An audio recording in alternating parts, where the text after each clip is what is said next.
Meow.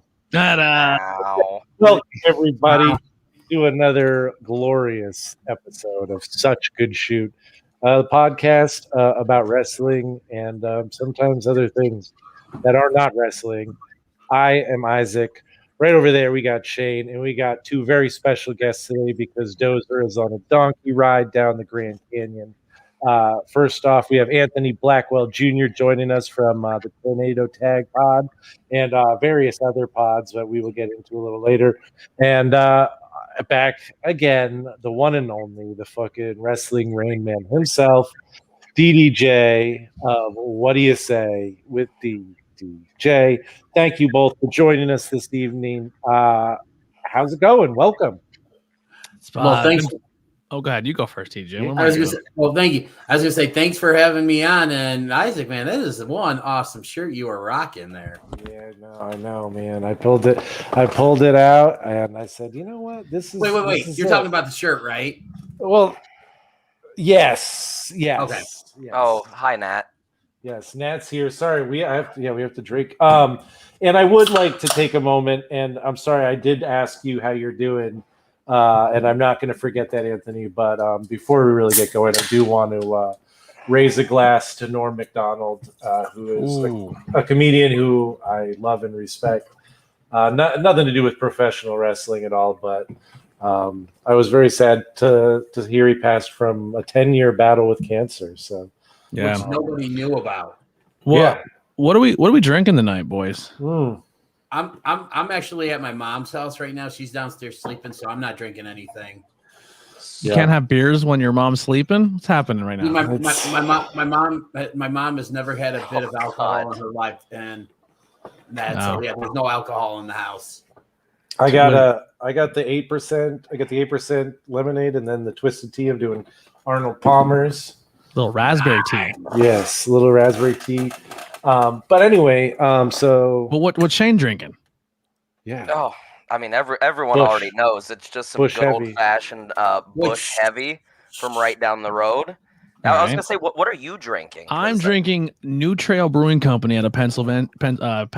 This is an 11.5 ABV triple hazy IPA.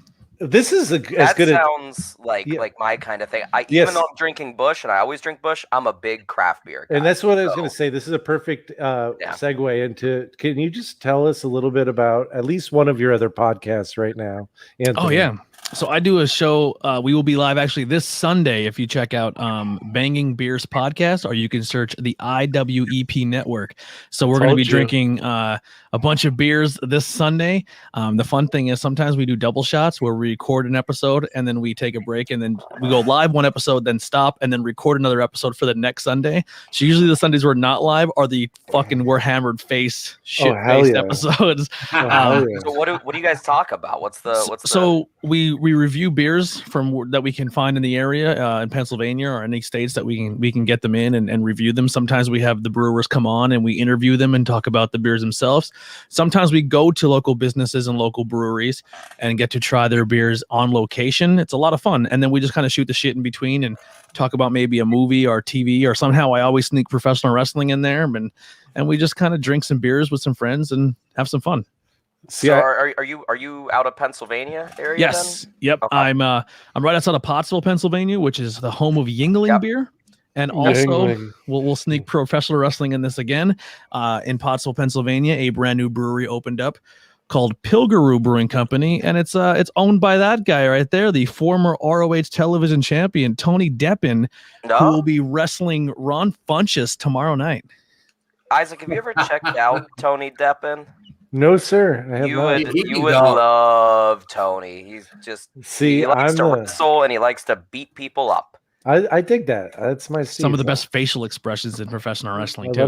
That's why I like Suzuki. One of my co-hosts on my podcast they do called Shooting. Yes. No, absolutely fucking not.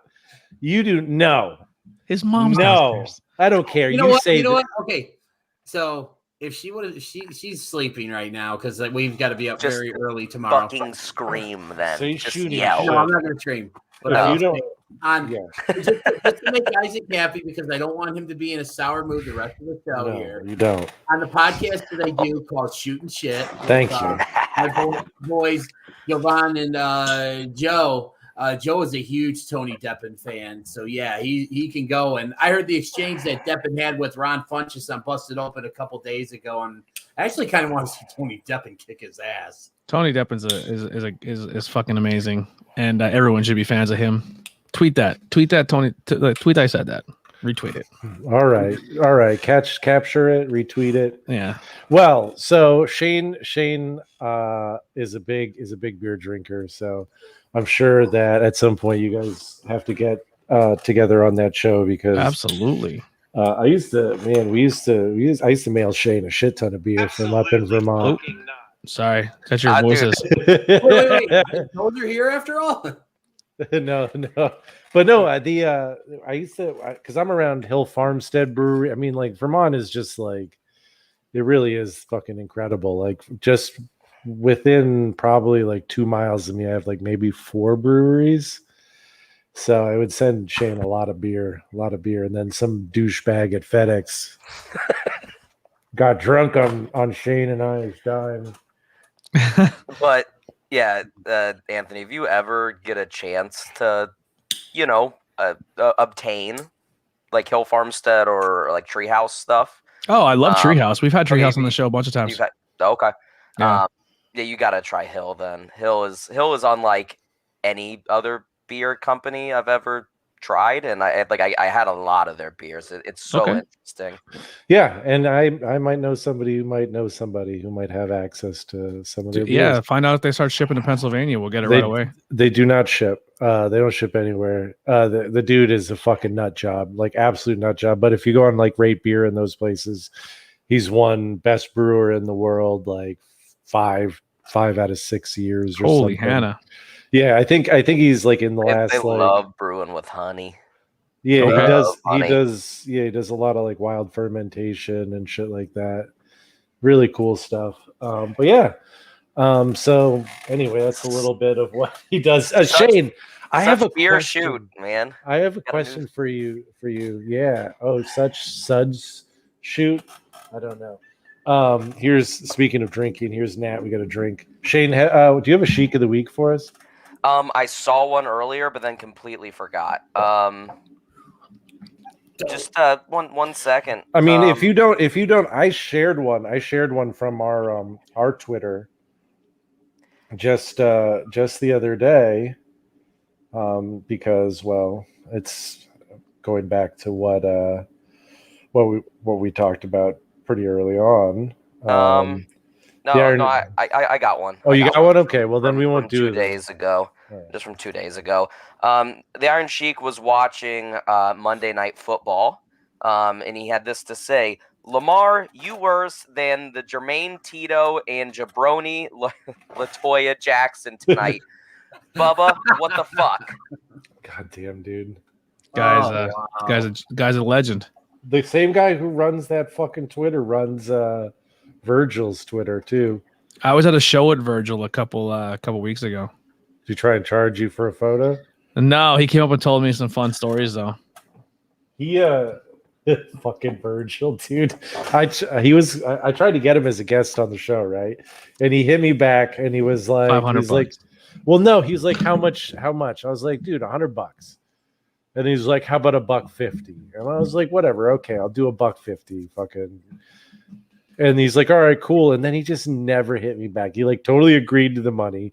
And then he just was like, yeah, no. And I'm like, all right, so I was like, I'm not chasing fucking Virgil. Dude, when the show I was at, he first one set up, and they were literally tearing the ring down and all the fans were gone. And then he tore down his table. The dude is a fucking, he grinds. You got to give the man credit. Yeah, he absolutely grinds.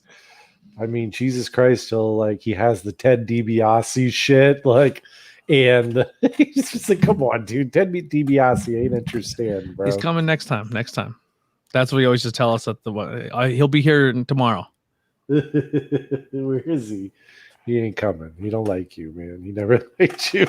He's a snake oil salesman, man. Yeah. very shout at this guy until someone buys something. yeah. But hell, dude, he does it. He makes that money, so good for him. I guess. I don't know. I'd still like to get him on, but I'm afraid of all the meat sauce talk he's gonna fucking bring with him. Yeah. What? Yeah, that show I was at was Virgil, Rachel Erling, Rock and Roll Express, Bushwhacker Luke, and Sunny were all at that show. God damn. Sunny's another one I want to get on. Yeah. And on the podcast. I see what you did. Nailed it.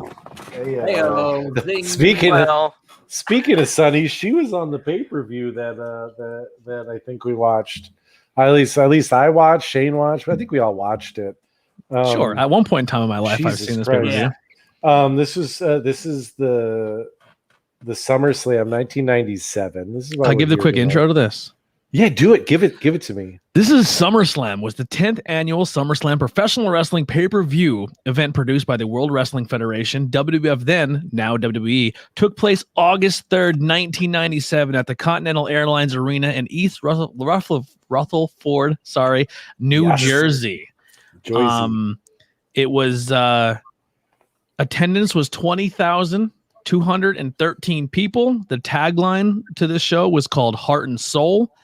And Heart, H-A-R-T, like Brett. And the quick background to this is an annual pay-per-view produced in every August by WWE since 1988, dubbed the biggest party of the summer. One of the promotion's original 4 pay-per-views, along with WrestleMania, Royal Rumble, and Survivor Series, eventually dubbed the Big Four. It became WWF's second biggest event of the year following WrestleMania, and the 1997 event was the 10th in the SummerSlam's chronological. Whew, God damn, dude. Yeah. All right. We'll take it.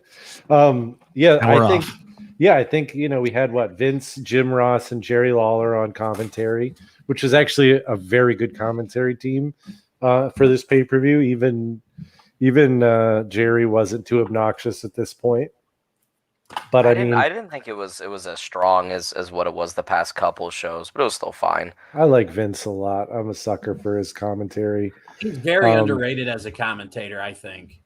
I do think it was funny that they kind of started shit off by giving fucking Christy Todd Whitman a fucking it's like, what is it, the WWE WWF championship because she fucking like knocked the taxes off. And I mean, it was like crazy. It was like $100,000 in taxes to put on a pay-per-view.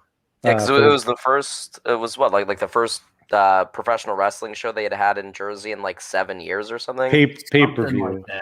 Pay-per-view. Well, was it pay-per-view or was it just show? No, pay-per-view. I thought they said just show. No, it was because like the rule applied to sporting event pay-per-views.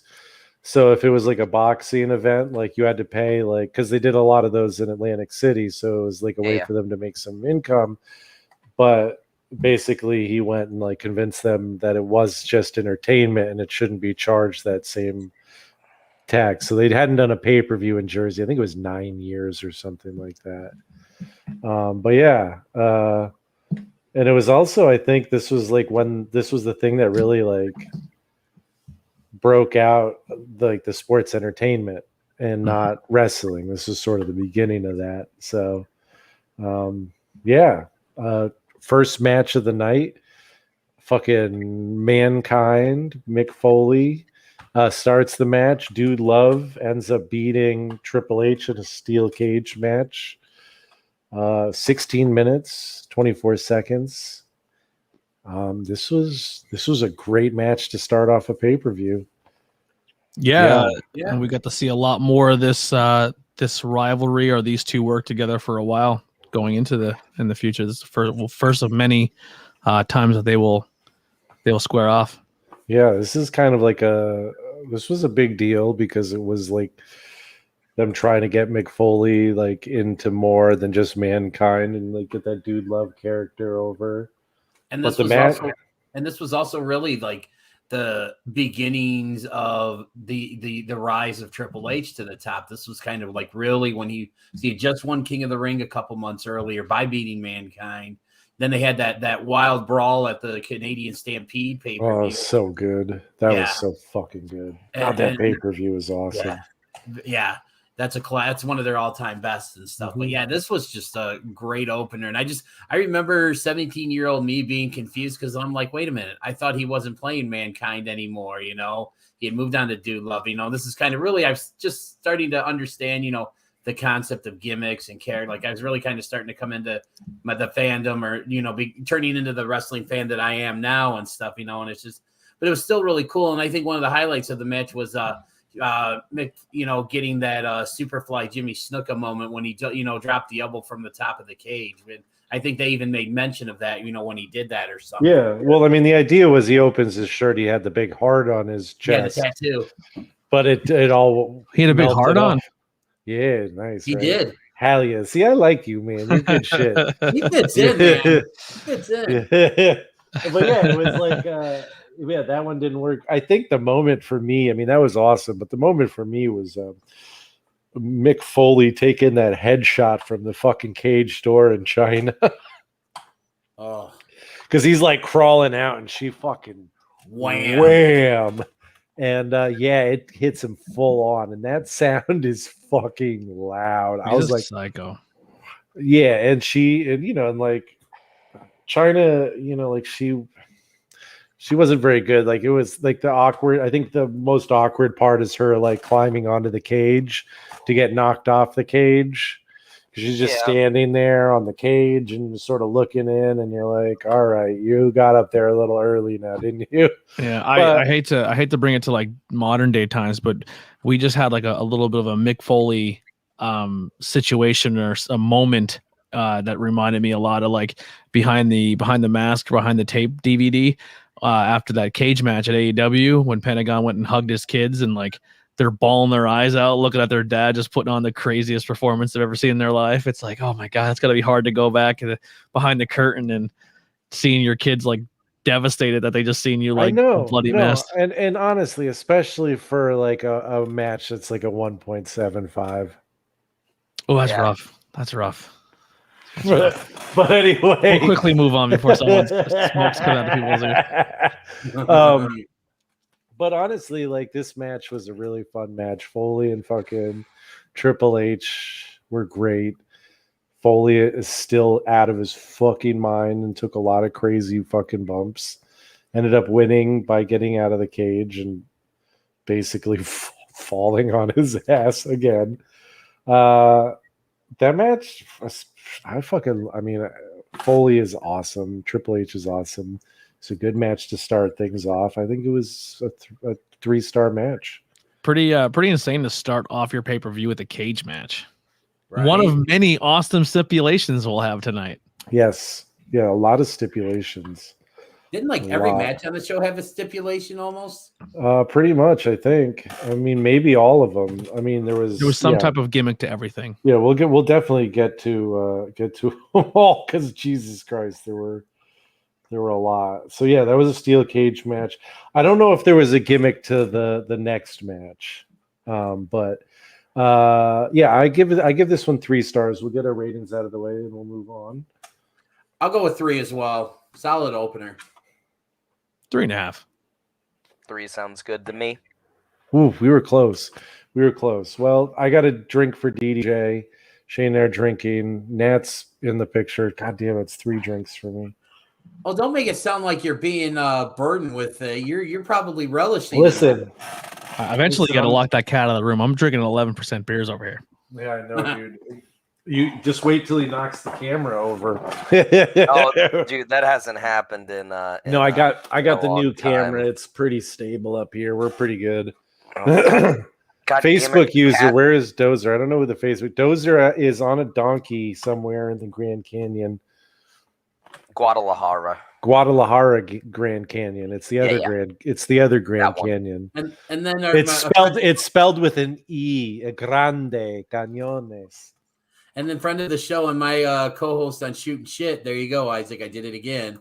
Jovan Minacho saying, "Look at these beautiful MFers." Thank you, Jovan. Okay, no, so much. no, Jovan. No, fuck you, Jovan. Fuck you very much. We say motherfuckers on our show. We don't need to abbreviate anything. I'm sick of all this censorship. It was probably just easier. Okay, to you're type. right. You're right. I worked with a chef who he always would call the cooler the ice box. Oh, And like the I fridge hate the it. ice box. And I was like, why do you call it the ice box? He's like, because I can't spell refrigerator. At least he's honest. I like it. And I was I like, remember a refrigerator being Alright. called an ice box when I was a kid. I yeah, think my but mom that's used to say that. I can't spell refrigerator. Oh shit. We will Crack go me up. uncensored one day. So this Oh, person's shit. censoring their Oh, is Facebook name. Is that Joe? That might be Joe. Yeah, Anyway, so yeah, next match does have a was stipulation. the Gold Dust and Sure Brian does. Pillman. Oh, Yeah. what was the Yeah. stipulation on that Yeah, one? I think it was one they had to Pillman had to wear wear the- something. He had to Oh, wear yeah, the- Pillman had to wear a dress. wear a dress. Yeah. Dress. Oh god damn it! God damn it! Yep. Yeah, this one kind of sucked. Yeah, this one Which was is upsetting because Pillman is like everyone in this match involved is someone I really enjoy their career. Like I love Dustin, the Gold Dust. I love Brian Pillman. Marlena is probably the first woman I've seen in my life that I was like, yeah, I'm into girls. Oh my god, dude! You look at her in this, and I'm like, she's smoking a cigar, which is already like Glass of whiskey. very nice. Yeah. And god damn, dude, blasting nips, like yeah. Yeah, Marlena was that one of the first women I've seen in my life, and I was like, Oh, dude, yeah. yeah, that's my thing. I'm into Yeah. that. I would eat the corn out of her shit, dude, for sure. I don't know if I'd go that far, Oh, but she- I Well, think she's a you very know. beautiful She's woman. joined that. You don't know club? Isaac very All right. well, then. Yeah, no, Marlena for sure, dude. Come on, now. You haven't brought that one out in a while, so I didn't. You know, I didn't and even know there was sometimes- still a metric. No, sometimes with her, like, you gotta be a little bit more discreet with the special ones. Oh. But yeah, the issue is that Brian Pillman was already so like not himself, or at least not up to his. Is this pre? This This is is after the accident. This is post motorcycle accident. Yeah. Oh, this I'm is well pretty- after the end. yeah. Yeah, he's Yeah, like I think his maybe entire WWF run was post motorcycle this accident. is I'm this pretty is sure. Motorcycle or I think truck you're right, accident? Shane. this is a month and a half before he died. Yeah, the one that fucked his like his back up. I think it was either his back or his legs up. Yeah, really the legs bad. were was the truck accident because he was ejected from the truck. Yeah, Wasn't it? Yeah. Yeah, no, But, like- it was. I mean, it's tough because, like you were saying, they're all so good. Mhm. And they And, both like- tried really hard. I don't think it was like an effort situation. I mean, the match was short. Yes, it I was mean- 7 minutes 17 seconds. Granted, Goldust Pillman's granted Pillman's condition. Who knows? You know what I mean? If it would have been worse, if it would have gone longer. Was there a low But- blow to the finish? I really don't. I I think watched there the wa- show like a I week and think a there half was. ago. I think Marlena hit a low blow on Pillman. Oh yeah. And then no, she hit him in the head with With the purse. something, and then Gold Yeah. Dust First, like flipped it into a into like a sunset roll, and Yeah. then she threw the mannequin at him, Mhm. and Jerry Lawler was like, "There must be a brick in there or something." Mhm. Did you hear Well, that sound? And That there was her it gimmick just- before she was Marlena Yeah. in WWE. She always did the Lotus. No, she had a. We were just talking about in the podcast the other day. She was like a computer nerd, and she would bring like a laptop. And at the time, the laptop was huge. Alexandra York of the York Foundation. Yeah, so that's Yeah, dude, fucking A, DDJ. Yeah. DDJ DDJ would get amazing along with my co-host Brian. A WWE Hall of Famer himself told me in person that I'm the greatest wrestling trivia guy he's ever seen. Yeah, You that's and true. my co-host Brian would be the mega powers of wrestling knowledge. I'm telling you. You'll have to hook me up with him sometime. Connect Dude. me to him. Yeah, Anthony, this motherfucker here, he went one-on-one with the Godfather in trivia about the Godfather's career, and they went to like double overtime on fucking questions because That's awesome. they kept staying tied, and Godfather's like, I don't know that shit. I It was smoked only weed. Remember he cut that promo on me? Like he went off on you. Yeah, you got upset. You got upset because there just came a point where he's like, all right, fuck you, man. I know more about Mike shit than you do. Stop it. How big's my dick? I win, bitch. No, He's it was like technically. what color robe was I wearing? How many hoes did I have? What were their hair colors? Do you It was remember? so Because I good. do. It was so great. It was great. And that's when you tapped out, by the way. You did tap out.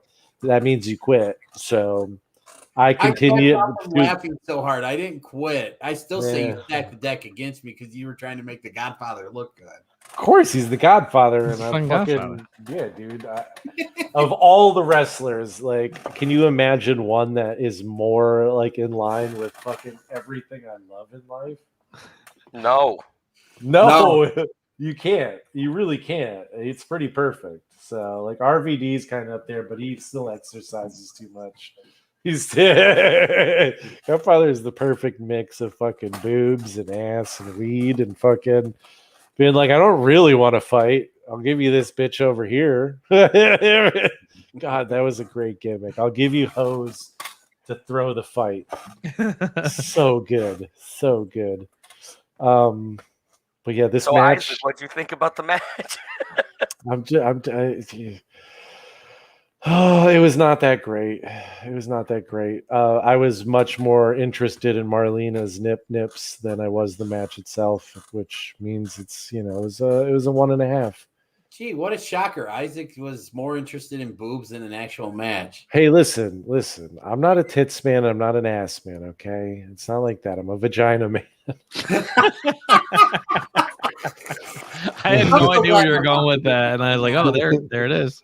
But DDJ, I'll tell you the one thing that will distract Isaac more in a wrestling match than tits, ass, or pussy. He's gonna tell you, and it's true. I already know it's coming. It's Red Shoes from New Japan. It is 100%. I got him into New Japan, and I was showing him like. It doesn't matter what it was, but it was like classic New Japan stuff. Incredible matches. It was like the Kenny. It was the Kenny Jericho match. It was that one, and I was like, Isaac, shut the fuck up about Red Shoes. He was like, can't stop looking at him. I'm like, I love him. Like you're watching Jericho's first match outside of the WWE since he fucking like, please. That happened to me live with Rob Van Dam and Rhino. They were in a match, an Impact match at a at a local promotion, and two ECW legends. This is my first time really at an independent scene, and I'm super excited. I get to see these great fucking legends of my time, and Katie Forbes is on the outside of the ring just twerking the whole time, and I didn't see a second of the match. Yes. Well, Red Shoes is a little different because Red Shoes is not that cute. Well, he is. No, Red Shoes is very Red Shoes turns you on just as much as Marlena, dude. No, I almost guarantee it. No. See, Marlena turns on a lust. Right, a ravenous lust for fucking. You're saying you don't lust over Red Shoes. No. You want to be committed to Red Shoes, right? Yeah, he turns on my heart, dude, and my soul, and like my passion for life and sunsets and fucking hearing the waves crash on a beach. Walks on the beach holding hands. It sounds like you're in love with Red Shoes. I'm not walking anywhere, DDJ. I'm just sitting on the beach. I'm sitting, okay? Yeah, I am kind of in love with Red Shoes. Is he like fanning you with one of those big like palm tree leaves or whatever? No. We are equals. We are equals in this partnership. We have some whatever local person doing that for us. Not Red Shoes. Red Shoes gets to sit in the sand, dude. Come on, these Red Shoes. Be kind. Anyway, Red Shoes will distract the hell out of me, as you can tell. He is one of the greatest referees of all time. For the real quick, the match itself was like a. What did you give it? A 1.75. I gave it a 1.5. Damn, we were close. Yes. I'm gonna give it a 1.5 as well too. I mean, it's just both these guys are super talented back in the day, but it was just a case of just not the right time, not the right place, not the right time. Maybe 3-4 years ago they would have had a really good match, but yeah, I agree with that. And I guess I should man, I'm fucking slacking on my my dozer duties. The Mankind Big the Daddy. Hunter match, Meltzer gave 2.5. 2.5 stars.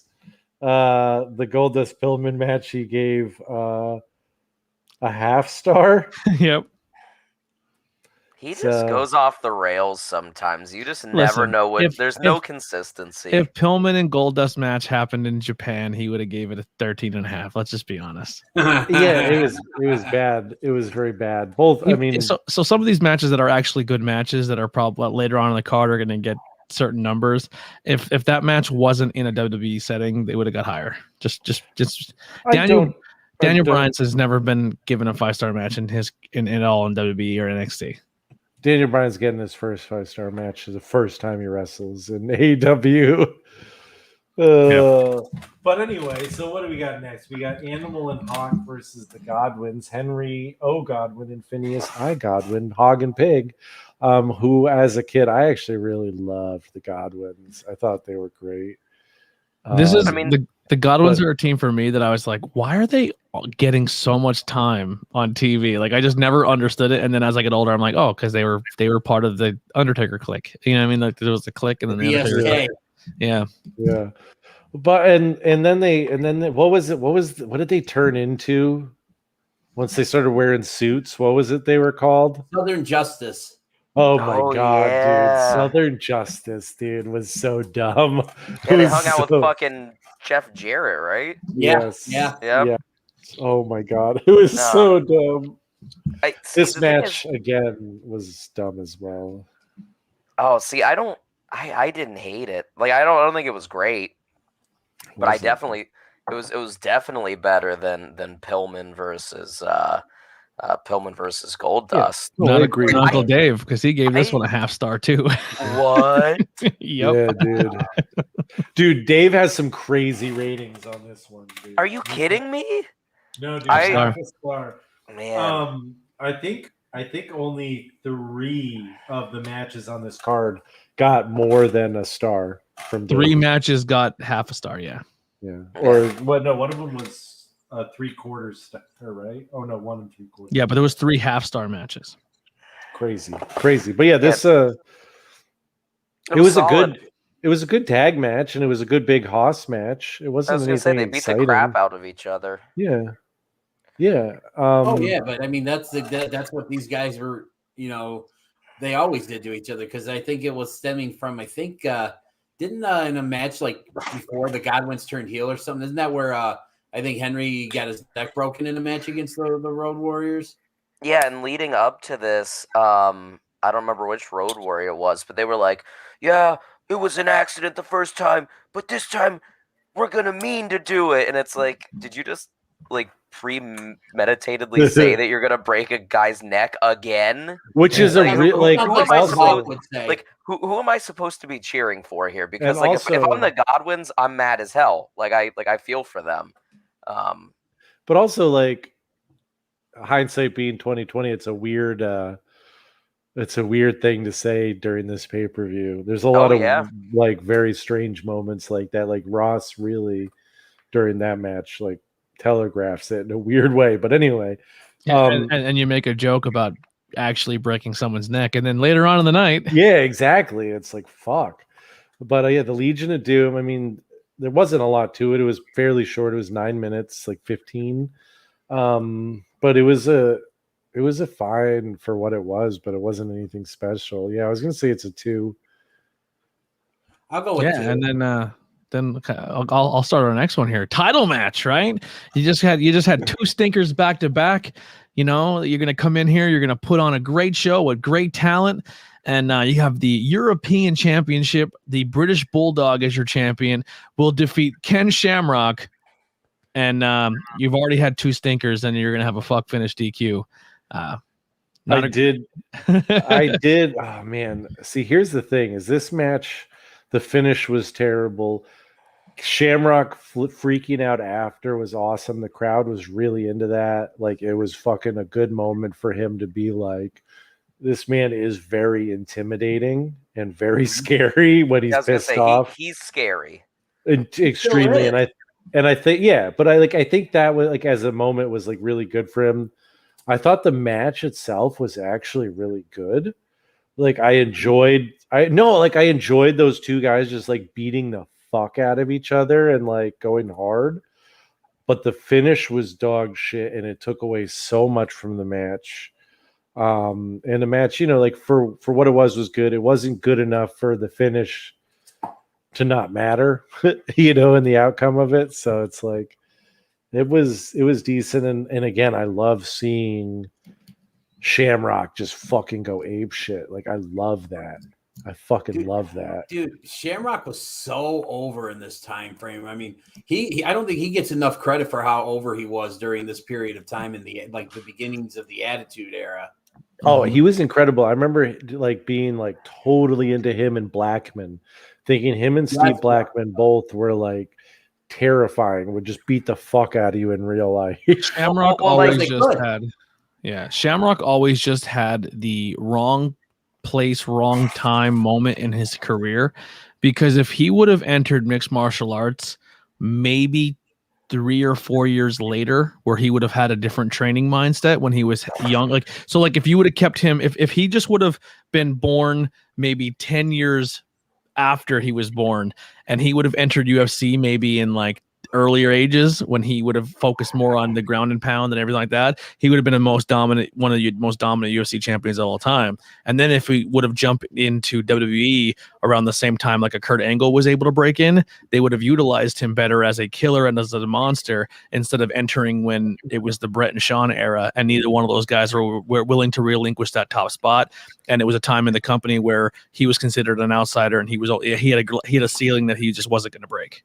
I think the biggest thing too is like the biggest drop ball with him. I mean, the timing thing is a great point. I think the biggest drop ball with him though is that they never took advantage of the fact that they had him and Dan Severn in the same company together and never did anything with it. Mm-hmm. They never did anything with like the two fucking greatest UFC fighters of all time at that And I think point. that's a huge reason why I think a lot of your mixed martial arts fans aren't as willing to accept professional wrestling. Like once they switch over and become a MMA fan, they're like, yo, you had Dan Severn and Ken Shamrock and Tank Abbott and you made them into punks. And then your guys come over to our sport and they're jokes. Like it's that. I think that's where your rivalry started. Except for Lesnar. Who? Very good point. Brock Lesnar. Yeah. But I mean, even like, I'm not hating on Lesnar, but like, Lesnar went in and beat up Orion Couture at the end of his career. He beat Heath Herring. He should have never beat Shane Carwin. And then when he started fighting some legit guys, he tried to stand and bang. He was not the same. Like he beat Mark Hunt, juice to the gills. There's some asterisks. Yeah, absolutely yoked. Yeah. Although when he did lose. But with the Mark Hunt fight, he didn't even stand and bang with him. He just hugged him to death on the ground. Yeah. He wrestled him. Either way, the man has been the fucking UFC champion. Let's just put into context too. I think the most title defenses at that time for the heavyweight championship belt was 3. So the UFC's heavyweight division hasn't always been either way. I don't give a shit. Dominant, we'll say. I mean, but that's the thing. I think that's the thing that's awesome about UFC is like the UFC.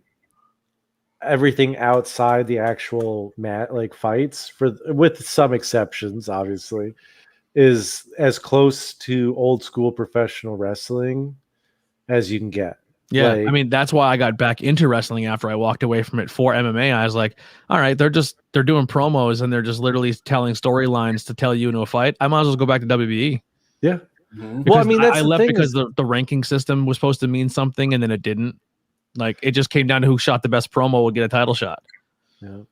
And in the end, like, I don't know. I don't like seeing anyone get actually hurt. Like I don't really enjoy seeing people get fucking hurt.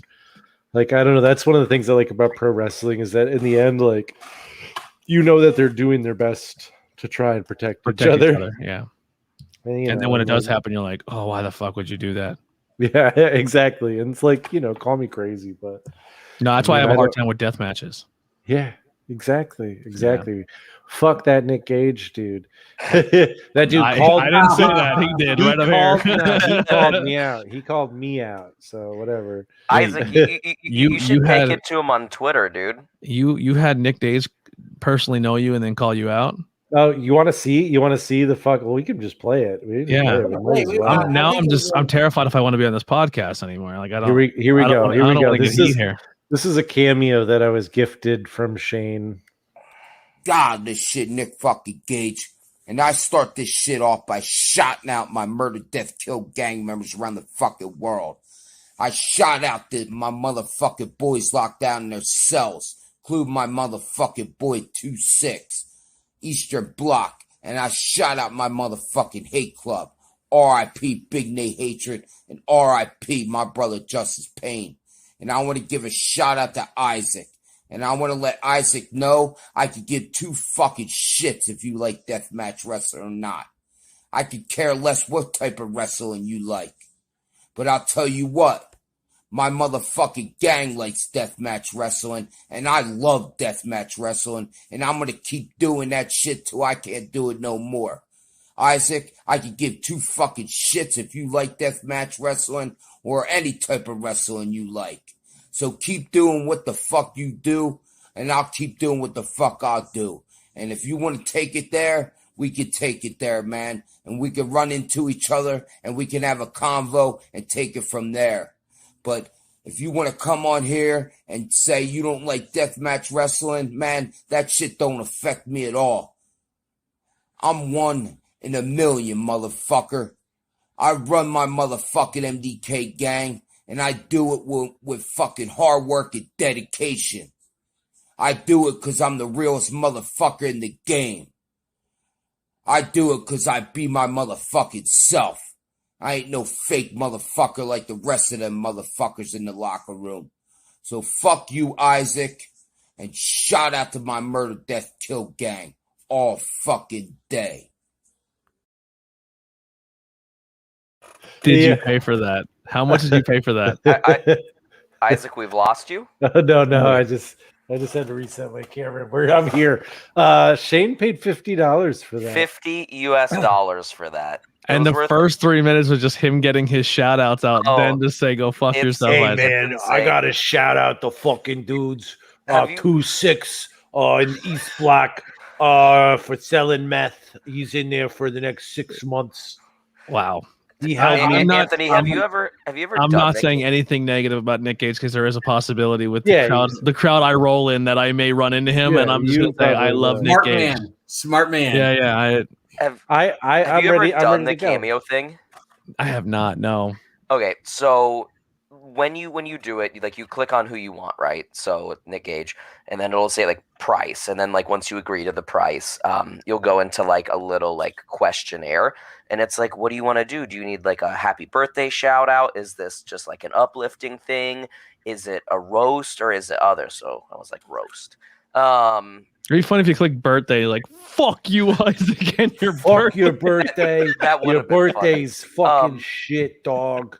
But it's what would you like Nick Gage to know about Isaac? And I was I don't fucking know. I was he just hates deathmatch wrestling and anything fun. I was just say mean things about him. I love fun stuff. You hate fun. And then the next box was what does Isaac like about Nick Gage? So all I put was just nothing with a period and then moved on. It's awesome because it's true. I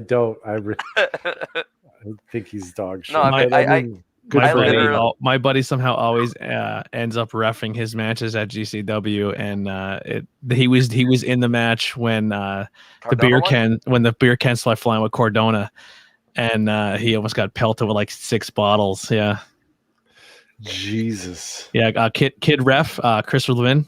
No, I've watched a couple of GCW shows. That was the first GCW show I watched, and I've watched a couple since. I want to say shout out to him. Shout out to Chris Levin, you fucking gangster. He got the belt and handed it to him while he's getting killed with cans. Damn, dude. Damn. So DDJ, what did you rate this match that we've been talking about? totally been talking about. Oh yeah, I've never heard the match description quite like this. So It was British Bulldog versus Ken Shamrock. I would say it was, like you said, it was a good match up until the ending. It was kind of wonky. And if I remember correctly, I think the stipulation was the loser had to eat dog food or something like that. Yes. But I would say, but it didn't happen. I would say a solid 2.5. It could have been a 3 if it wasn't for that finish. And since we're doing shout outs real quick, I just want to give a shout out to my boy Nick Carpenter over on the Wrestling Nerd broadcast. He became a father for the first time earlier today as his wife gave birth to a handsome little boy. So Nick, congratulations, man. Congratulations. And if you're watching this podcast, instead of dealing with all that shit, you're a moron. Oh, man. We had that one night. We had a dude who was like in the hospital. His wife's giving birth. He's like, hey, I'm watching your podcast. I'm like, go. Oh, I remember that. I had my first person come up to me in person at a show that had nothing to do with professional wrestling. Oh, I mean, not fully had anything to do with professional wrestling, but I went to a Fozzy concert locally. And then after the Fozzy concert, I'm all fucking drunk and shit. And we went to like a McDonald's and I'm in there just acting an idiot in McDonald's. And I was like, you like wrestling? He was like, fucking love wrestling. I said, you check out our podcast. He goes, I do. I watch all the time. And I went, sup? What? I didn't even know. Like, I didn't know of the guy too well. And I was just like, that's pretty crazy. He's like, yeah, that's why I was kind of nuts that I walked in here and you guys were sitting here. I seen you at the concert and I didn't say hi. I'm like, why didn't you say hi? He's like, I don't know. I was like, I'm fucking as everyday person as you go. Like, I don't know. It's kind of a cool moment to find someone that listens to your podcast because you just see numbers. You don't see who they actually are. You see numbers? We just do this for fucking. This is an excuse to drink, man. Oh shit! Everyone rate this match. Did everyone rate it? Yeah, I'll go with Dave. I'll say 3.5. A 3/4 match. I don't know. It was all right. I think the stipulation ruined it for me watching the British Bulldog just get chumped out to eating dog food. Yeah, I don't know. It was like a 1.5. I didn't like the match itself as much as Isaac and DDJ. Was there any slop buckets during the Legion of Doom? I don't remember any. I don't think they slop bucketed. I think they were over that at that point for the most part. They talked about getting slopped like in that pre-match promo. I don't think there was any sloppage in the match itself, though. Yeah, I didn't see any. Yeah. So yeah, I guess that brings us to Los Boricuas and the DOA, the white guy from the nation. Dude. And then also with the nation hopping in to fucking enjoy the mess. Los Boricuas, what a weird group. They had fucking Miguel Perez Jr., who's like the hairiest motherfucker alive. No, straight up George the Animal Steel levels. It was the only thing I could see. That his hair was my red shoes. Yes, absolutely. I couldn't pay attention. I didn't love it as much as you love red shoes, for sure. I didn't love it at all. It's fucking gross, dude. It's like watching those fucking pimple popper videos. It's like awesome. You're like, oh my god, it's disgusting. To that show. Yes, it's fucking disgusting, and then you're like, I can't stop watching. Yo, pimple popper is way easier to deal with because all I can imagine is giving this guy a hug, and like a skin contact hug, and like the way. Oh, you're picking hairs off your face. Yeah, I'm like 3 feet tall, so I'm sure my face would have been right in his belly button. Just directly in his chest. Your nose goes right into his belly button. I'm with Dave on this one just because of that. It's a half-star match. Yeah, this thing just sucked from the beginning, man. First of all, the white dude isn't with the nation anymore. Ahmed is with the nation. Yeah. He's been replaced by Ahmed Johnson, who is the nation has fired anybody who's not black. Yeah, I mean, whatever, but they should have kept Crush. He was vital to the group. Totally, he was the white guy. Was this before The Rock officially joined the nation? I can't remember. Okay. Yes. This was Ahmed time. This was Ahmed. This was Ahmed. This was Savio, not Savio Vega, but Savio was in Boricuas. Yeah, he was in Boricuas, but it was Kama Mustafa, and D'Lo Brown, and fucking obviously Farouk. Yeah, but so that wasn't good to begin with. It's an 8-man tag match that lasted minutes. 9 minutes, and there was like a lot of like the run in through the crowd of the fucking nation. Yeah, nation. And it just was a mess. It was a mess. It was fucking not fun. And This was an AEW dark match. Yeah, it was a fucking clusterfuck. But at least in the AEW clusterfucks, everyone in the ring looks like they're having a good time. Well, yeah, no, I mean, like, I'm not saying it was AEW quality, but this Yeah. is like a weird match that you would just see. Yeah, this was like a 0.75. Is that what Meltzer said? I can't remember. Yeah, no, Dave, he gave it a half star. Half star. My only thing is, I really do like the fact that the chains of the DOA still looks like the fake Undertaker, because he was the guy who played fake Undertaker, right? Ryan Lee. And so like he went from playing fake Undertaker to being like the biker gimmick. So he's like basically went from fake Taker to fake American badass. You and I stole the always words thought right out of my mouth. And I always thought that was really funny, that it was just like, it's like, yeah, it was like first he stole Taker's gimmick, then Taker stole his gimmick. It was great. But yeah, other than that, yeah, half star. Nothing exciting. Yeah, I'll go with that too. I'll say a half star because yeah, it wasn't anything to write home about. I feel like the next match is the one that we should probably spend the most time talking about, because I feel like it's the most significant in wrestling history in this pay-per-view, and in a lot of ways in the WWF, and that's the Stone Cold Owen Hart match, which went 16 minutes and was a fucking incredible match.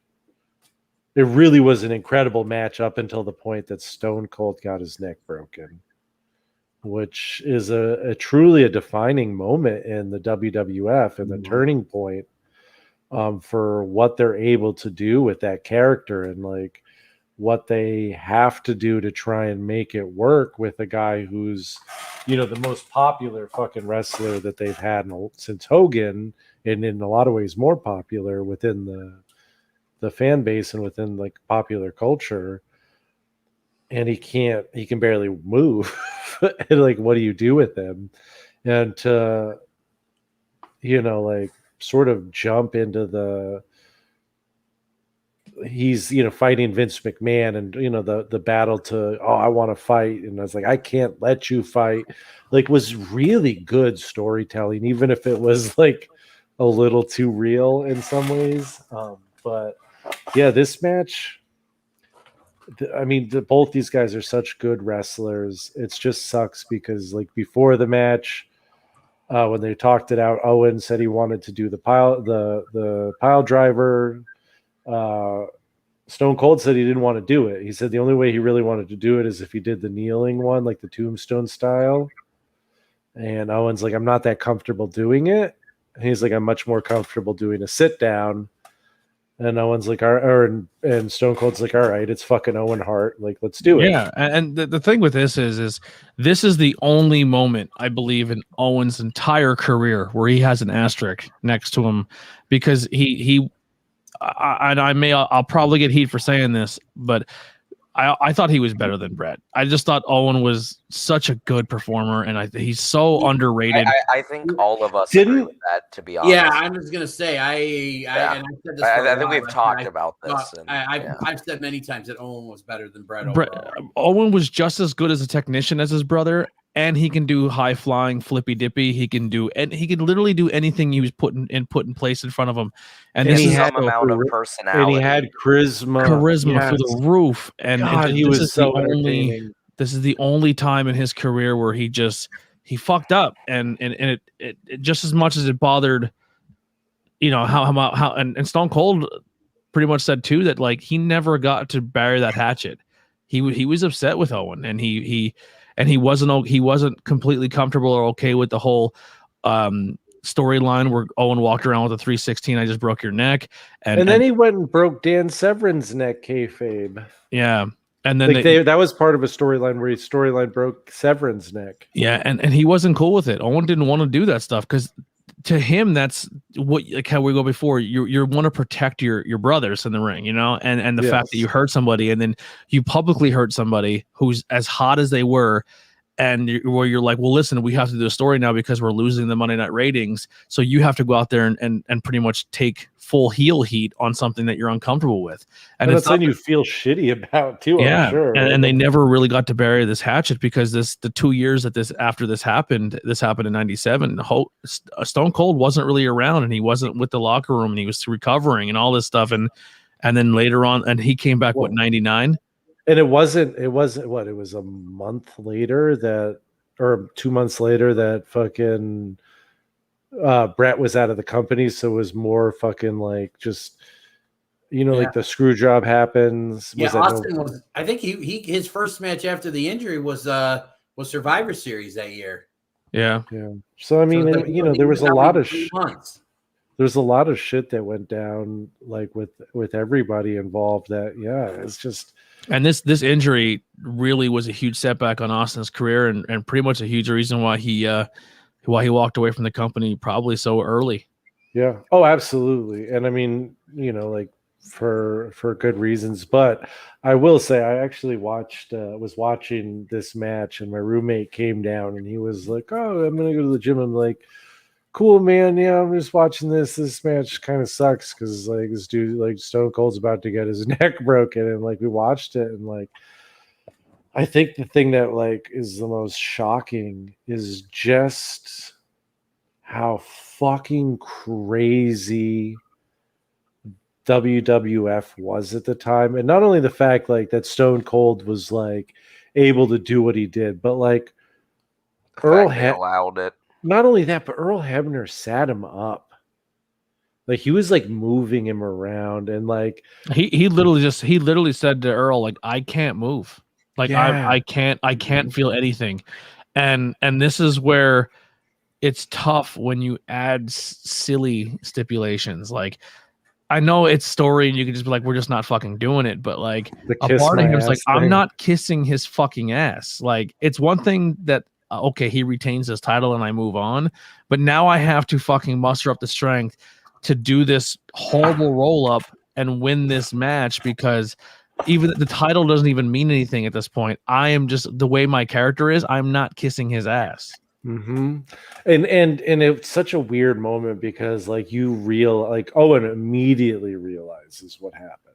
Yeah, he immediately realized. He like goes for the pin and immediately hops up, and he's like, "It's over. He's done." And then he starts doing he's gonna kiss my ass. Yeah, well, he was doing that so Earl can talk to him, and he's like, time. He didn't know it. It was like 20 seconds, and like it felt like much longer. Mm-hmm. But the replay is tough to watch. Yeah, because his legs are here for the pile driver, and Austin's head. And you just see the head straight out. Yeah, you just see it. It's truly like very, very difficult to watch. I think one of the other moments like that is the shooting star press from Lesnar at Mania is another moment that's very difficult to watch for me. Sid breaking his leg in WCW was that's the worst. And the fact that they they 100% didn't get him the treatment he probably deserved after this.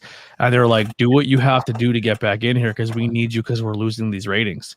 Yeah, I mean, Stone Cold doesn't come back and fucking do what he does, there's a huge chance that, a lot of things that happen in wrestling doesn't happen.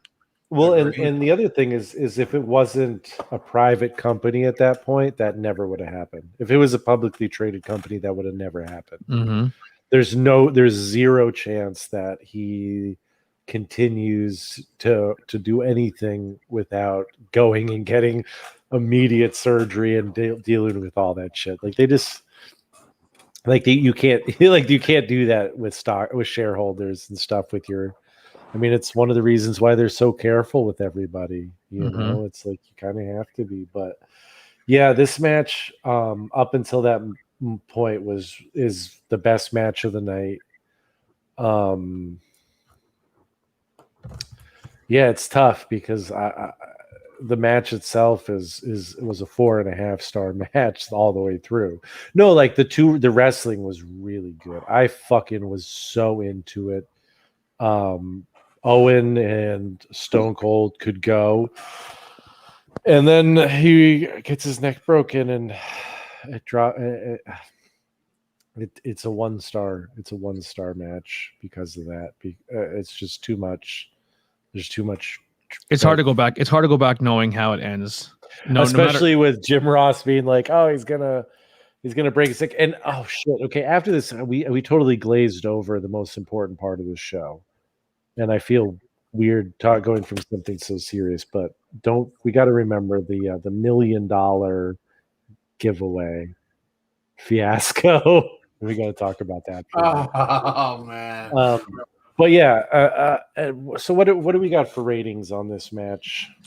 I agree with the rating system. It should have been right where it was, maybe if higher if the injury doesn't happen, but it is a match that it's not high on my list to go back and rewatch, even though I love both this talent because of the way it ends. Yeah, very hard to watch. It's like I'm a Washington fan, and I'm not gonna go back and watch. I don't go back and watch Joe Theismann's leg snap. Speaking of that, I don't even know what the score of that game is. I'm a Chicago Bears fan, and I won't go back and watch their Sunday night stinker against the Rams. So yeah, I know how you feel there. Yeah, what are y'all fucking doing playing Andy Dalton, by the way? Don't ask me. If I were the head coach, Justin Fields would have started. Yeah, why not? But yeah, I don't know. I didn't love this match as much as you guys did throughout, the actual match itself up until the injury. I didn't think it was bad, but I don't love Stone Cold around this time. All right. I just don't. You're wrong, but what's your rating? I don't. I mean, it's like I don't know. I liked it less, so it's like a 0.5. Oh, wow. I'm like, I think Isaac, you said, injury doesn't occur. You're looking at a solid 4-star match or something like that. 4.5 for me. I mean, it's everything I want. I'm gonna cut it right down the middle. I'm gonna say 2.25. Okay. All right. Well, that leaves us with, we're going to talk about this $1 million giveaway for a minute, because I think I titled the show something about this. They decide to do a thing where they give away a fucking $1 million in a coffin, and it's so convoluted. They have 100 fucking tags and keys on a board. They pull a little kid, like a fucking 12-year-old kid, and a fucking dude out of the audience to pick numbers. And then for some god-awful reason, they have Todd Pettingil, Sunny, and Sable cold calling people. And they're calling, the first 3 people they call, nobody answers. One number is, out of order. And it's getting, desperate. Todd's barely able to read the numbers. They finally get somebody on the line. And they're like, "Are you watching SummerSlam right now?" "No, not watching." Well, that's all right. Well, my cable company, it doesn't offer it. Live on pay-per-view. They're having a conversation. Yeah. And so he picks a number, and they're trying to you open the keys, and none of the keys open, and it's just dragging. Then they're calling again. They finally get some woman. They're like, "Are you watching?" She's like, "No." She's not watching. She picks a number. Nobody wins. None of the keys open. And then they're like, "Well, if people had picked the number 3, you would have won a fucking coffin full of $1 million $1 bills." I would have.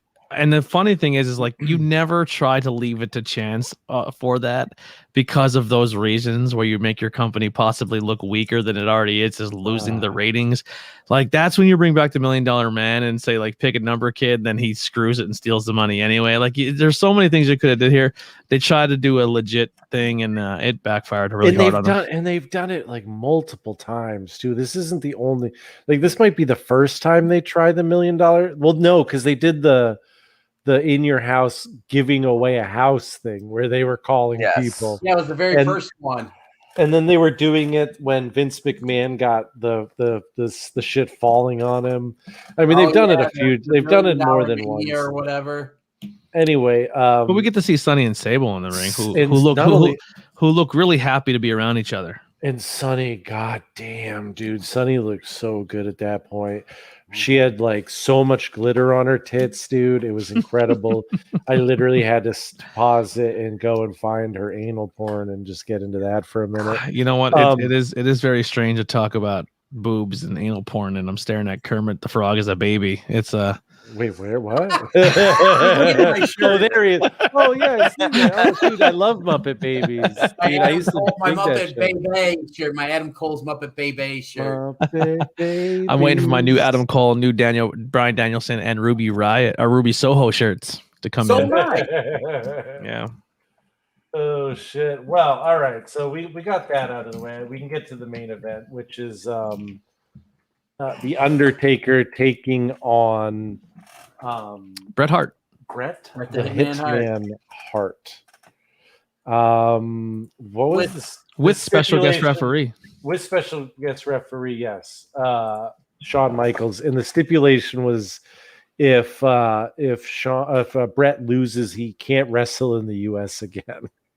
And then if Shawn like caused Brett to lose, or Shawn got involved and hit Brett, he couldn't wrestle in North America or something. Yes, exactly. So it was like he had to call it straight.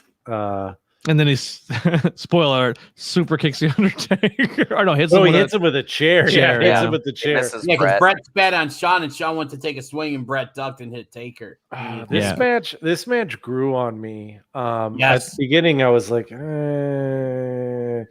but halfway through, and there was a moment that it fully turned on me, and it was the Randy Orton fucking like what is it, the snap suplex or whatever he does. Yes. It was fucking that. I think Brett did that to Taker, and both of them just like they both just jumped, and it just looked incredible. They both got like 4 feet in the air, and we're fucking. I was just like, God damn! And they really both started just giving it their all. The match itself, like Taker at this time. I mean, Taker in general, like Taker is not my favorite wrestler.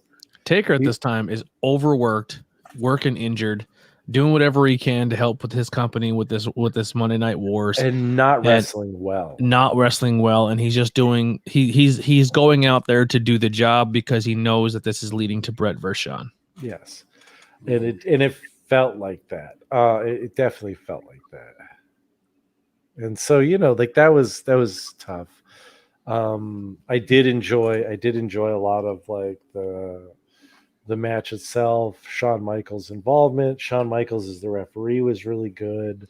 As a match with these two names, you think it's going to be 5-star, but this match was booked to be a stepping stone and was scripted to be a stepping stone. So it's kind of sucks that's what it turned out to be.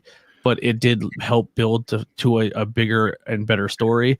But This is where I get upset, where it's like, okay, cool. If you know that this match is going to be something where it's going to lead to something else, you still got to go out there and put a match on so it seems like it counts. And this is not one of those matches where it seems like it counts. No, I agree. And it didn't feel like that, because once they put that stipulation in, and I think a lot of the smart fans knew that Brett's contract was coming up at that point, but it was still a pretty small minority of fans that were really that into the dirt sheets at that point. Mm-hmm. And it was a pretty, it was just how is he going to win, not if he's going to win. Yeah. And like it was all right. And Paul Bearer, I love Paul Bearer, and like building, like the nice thing is that like they do a good job. And this is one of the things I will give WWF credit for at this time, is that in the storylines that they really cared about, they did an incredible job of building these slow storylines, these long-term storylines. The story with Shawn and Brett was done really well. The story with Undertaker and Kane, like the build up to that was done really well. And like they did a good job at that point, and slowly teasing it out, because they were just doing whatever they could to get the ratings. Mm-hmm. And I think this is a good question of the week for a later episode. But like at this point in time, with WWF exclusively, like leaving out WCW was Monday Night Raw a better program to watch than any of their pay-per-views during the Monday Night Wars. If you're comparing to this pay-per-view, yeah. Yeah, I mean, other than Canadian Stampede, it might be a fact where the Raws are almost always better, because that was where they were focusing the majority of their energy. Exactly. And so, yeah, I don't know. This match for me was a 2.5 star match. It was decent. It wasn't anything spectacular. I did enjoy it, more than I thought I would. I didn't fall asleep in it, which is good. Yeah. I did fall asleep in it a couple times. That being said, I think it's one of my favorite Undertaker matches from this era. Well, and my favorite Undertaker match is coming up, and that's the Bad Blood match with Shawn. Like, that match is really good. I mean, to be fair to myself, is that the Hell in a Cell? The first one, yeah. Yeah. Oh, that was Ground Zero. Bad Blood. No, it's Bad Blood. Kane debuts. Oh, I thought you said it wasn't the Hell in a Cell match. No, it was the first Hell in a Cell. Okay, then it was Bad Blood. I was gonna say, I was like, DDJ, you can't be wrong about this. I mean, you can't go wrong with Shawn and Taker in a ring. They just they just bring it. And what were you saying, Shane? Oh, I like you guys said, though, around the halfway point, it picked up a little bit. There was more things happening, because in the beginning, it was just like Brett laying on top of Taker and Taker laying on top of Brett. Yes. They did rest holds for like the first 15 minutes, and I'm like, that's where, and this is where I get in trouble and I get heat from people, and then everyone's like, well, how are you a Shawn guy over a Brett guy? Shawn told a better story in the ring, especially when he's working against the bigger guy, of using his speed and agility to win a match, and the way he sold to make the big guy look big. Brett wrestled Brett style all the time. Like, I just don't see the Undertaker being held in that many rest holds, and I mean, like you know what I mean? It's like against Bret Hart. He had you had to wrestle Brett's match, and I agree. And Shawn in this match over Brett, like, Brett had a couple moments, but like, even when he's giving the finger, it felt forced. Dude, everything Brett tried, when he's like, he has zero charisma. Shawn does, like, and even at this point, he's a douchebag. But goddamn, dude, like, there's a reason why he was as successful as he was, and there was there's a one reason moment, why he's a giant dickhead is because he came up as a small guy and nobody would work with him, nobody would sell, nobody would give him a time of day. So then when he finally politicked himself as showing he's the best and he had authority backstage, he was like, yo, remember when you guys told me to go fuck myself? Now go fuck yourself. Like, my favorite moment of the whole pay-per-view, though, and this just reminded me, is I think before they're interviewing Shawn about his role as a referee, and he's saying, I got my eye, and he points to the eye that now fucking just like wanders all over the place. Is this the one where he's being interviewed backstage by Sunny? I don't think it was Sunny interviewing. I think it was, I can't remember who interviewed. Because there is a rumor or where Sunny goes backstage to interview Shawn at a pay-per-view, and Shawn has her sit on his lap. And the rumor is, waist down, he's his hands up her dress. Hell yeah. My man. Well, I think we've all gotten ratings in. I'm a little tired. I haven't. Oh, sorry. Everyone, if you haven't gotten ratings in, get your ratings in. I'm going to give it a 3 stars here, because I actually enjoyed the match. And I honestly think that this period of time in Brett's career is my favorite. The old anti-American thing and stuff. I really liked how he was able to be a heel everywhere, in the States, and then be a revered babyface everywhere else in the world. And I think it's just one of, if not Brett's best times in pro wrestling. And like I said, I like the match. I like the story with, Shawn, not being able to screw over Brett, and inadvertently when he tried to screw Brett, he screwed Taker, and that went that direction and stuff. But yeah, there's so much good that came out of this match. So I'm gonna go a solid 3. All right. I'll go 3 too, but I want to give it a 2, but because Shawn's there, I'll give it the extra point.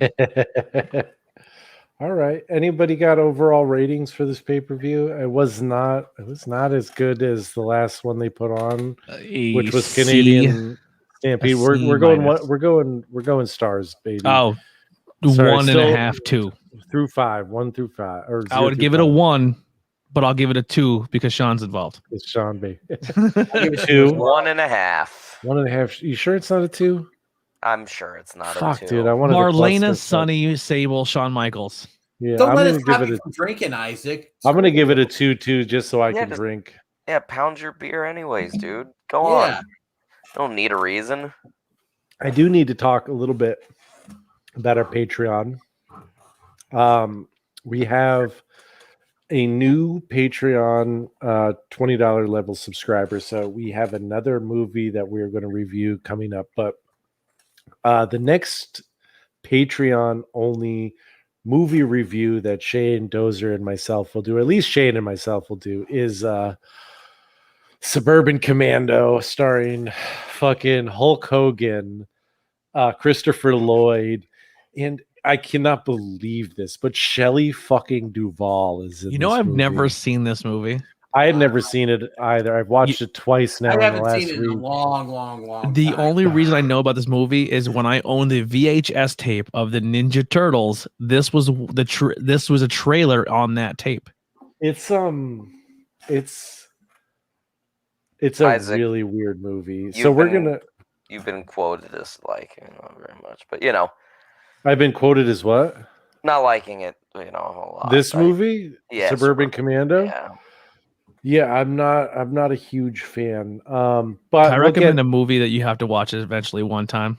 Oh, only if you get on the fucking $20 Patreon at patreon.com/such good shoot. Tammy and the T-Rex. Oh my god, dude. Yeah, you need to get on the Patreon. So I've incredible. seen Tammy and the T-Rex is What? Paul Walker gets killed in a gang fight. No, wait, stop. Dude, My- it's so it froze fucking weird. my goddamn camera, guys. Shane, you just broke my camera. I'm gonna unplug and plug. I'm still here. But you broke my camera with that news. Shane, really? You've seen this movie? Yeah, there's a movie you've dude. seen?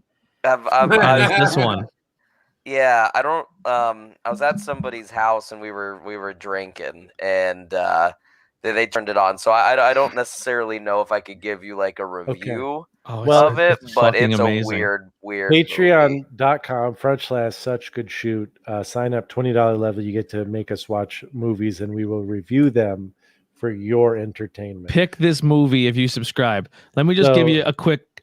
An evil scientist implants the brain of Michael, who is Paul Walker, a murdered high school student, into a Tyrannosaurus. He escapes, wreaks vengeance on a high school of his tormentors, and reunited with his sweetheart Tammy, who is played by Denise Richards. Denise I Richards? see this. Oh my god, I have fucking nutted so many times to Wild Things. So Paul Walker gets killed as a high school student, and his girlfriend Tammy sees it. They put his brain into a T-Rex, and he goes and murders his whole school. Well, for $20 movie a month, Tammy and the T-Rex. No, can make- Isaac, you need to go watch Tammy and the T-Rex. we'll see about that. I'll try and get it on my play. Oh my god, they have it on Blu-ray, and you can get it on Amazon Prime right now. I can get it Sunday. Okay, so the next movie that Shane Dozer and myself are going to review is Suburban Commando. After that, I'm actually very excited about the following movie, which is Kung Pao, Enter the Fist. No, it's Kung Fury. Oh, we're not watching Kung Pao? Kung Fury. Oh, Kung Fury? Yeah. That's incredible too. Fucking idiot. What did Kung Pao? I What thought did he that say? all I saw was Kung and I got excited. So we're watching Kung Fury, which also I have seen like 10 times and is an incredible movie for what it is. It's an internet movie about time traveling and Nazis and all sorts of fun Yeah, shit. we watched it together. Remember when I messaged you, hey, didn't we watch this together? And then you were like, no. And in my head, I was like, what the fuck are you talking? Was that movie not called Kung Fury where he's killing the Nazis? I'm sorry. I was literally thinking of my stupid ass is just like Kung Pao, Enter the Fist. All right. I wish it was Kung. DDJ Somebody- ever seen Kung Pao? Anybody? Yeah, DDJ, Kung you got Pao? $20. Kung Pao, $20. dude, is hilarious. That's a great movie. A great. It's the movie. best. But All right. yeah, so we're gonna do that. DDJ, plug your shit. I know you got shit to plug. Man, just every Tuesday, you know, I've got my new show that I do with the hot one Jay Minacho and the premier Joey K. We do a show called Shooting Shit, where we basically pick random topics and we just shoot on them, you know. And guys, we just dropped our third episode this past Tuesday, and for those of you who were around during the old, you know, who's been seen all the Facebook drama with a certain former member of a certain former group that we were all associated with. Sorry, Shane, I'm not censoring this. I love it. Stick around to the end because Joey K like just literally shoots on things, and it's makes for quite entertaining listen. And whoever that guy is, he can go fuck himself. I don't, Yeah, even, That other guy, yeah. No, yeah. I don't even know what's happening. I'm just No, I mean You're that's good. true.